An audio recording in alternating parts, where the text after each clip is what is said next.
সাত সকালে ভয়াবহ দুর্ঘটনা গজলডোবায়, মৃত ডাম্পার চালক। দুটি ডাম্পারের মুখোমুখি সংঘর্ষ ঘটনায় 12 চাকার চালক কিছুক্ষণ ভেতরে চাপা পড়ে যায়। ঘটনায় মৃত্যু হয়েছে এক ডাম্পার চালকের, গুরুতর জখম আরও এক চালক। বুধবার সকাল 7টা নাগাদ ঘটনাটি ঘটেছে জলপাইগুড়ি জেলার গজলডোবার তিস্তা ক্যানেল রোডে।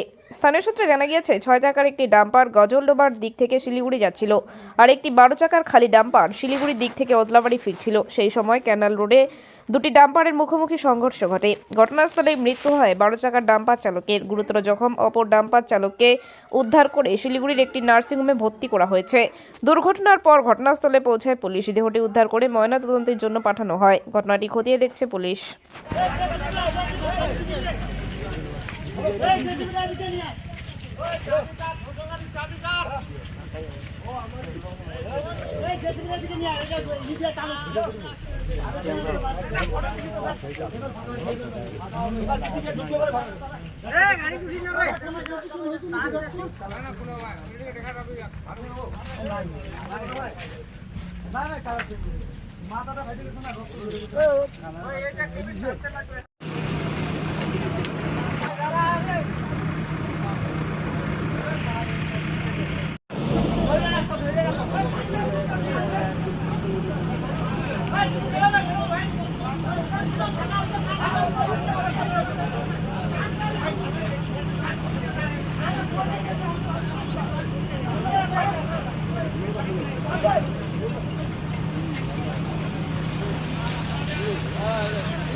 Go!